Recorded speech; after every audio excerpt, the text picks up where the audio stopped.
Mr. President, I also rise today to talk about a Minnesota icon.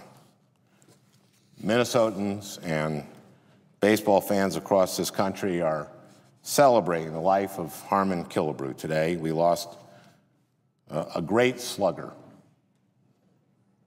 Harmon Killebrew, yesterday. I never met Mr. Killebrew, which is kind of hard for me to believe because, like so many Minnesotans, I felt that I knew him.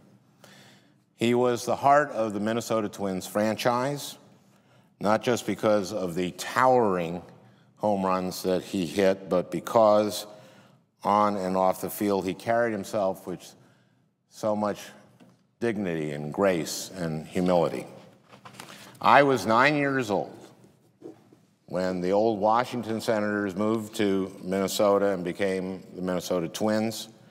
We were so excited to have a major league team in Minnesota, and Killebrew was the heart and the anchor of the franchise, batting cleanup and cracking out 400-foot-plus home runs with his unbelievably powerful swing.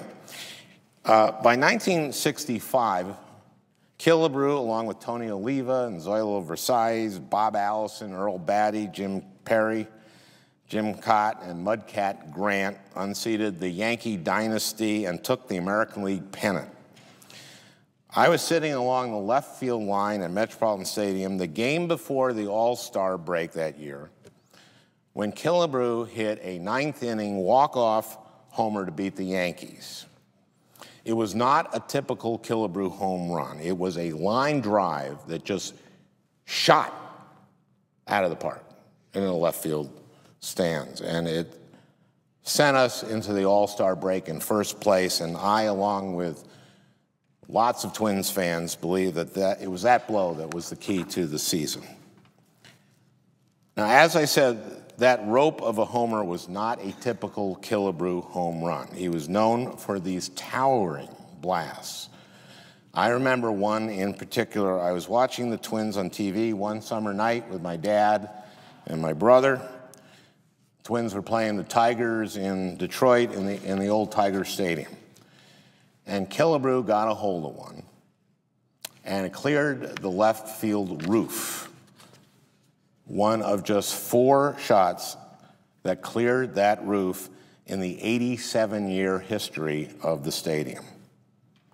My recollection is that by its trajectory, the ball was estimated to be a 480-foot home run. Killebrew hit the longest ball in the history of Metropolitan Stadium in Bloomington, Minnesota, a 530-foot shot. Now, Killebrew was not that big a man. He was 5'11", about 210 pounds. In his major league career, Harmon Killebrew hit 573 home runs, all without the aid of steroids. Killebrew grew up in rural Idaho. According to one press account that I read last night, Killebrew claimed to have gotten his strength from carrying 10-gallon milk cans during the summers as a youth. But I know a little something secondhand about where the power for those home runs really came from: his legs. See, about 20 years ago, a friend of mine did a little film with Killebrew, and he traveled to Killebrew's home in Idaho. And my friend asked Killebrew where his power came from, and Harmon said that it came from his legs.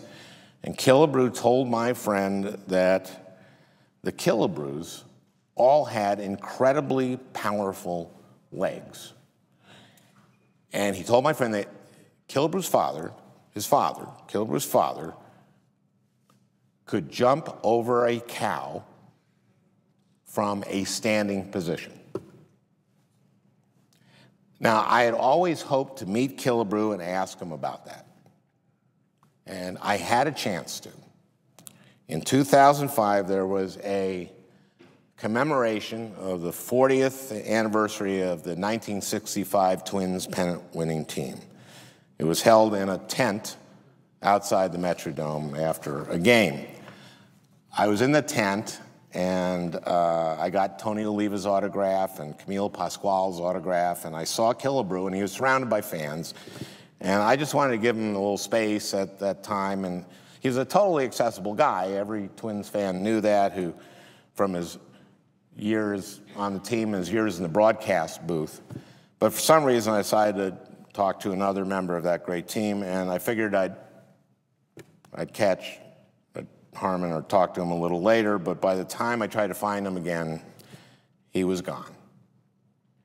So I never met Harmon Killebrew. But again, like all Twins fans, I felt I knew him. A gracious, humble man that we in Minnesota were privileged to watch, who we were privileged to have represent our state.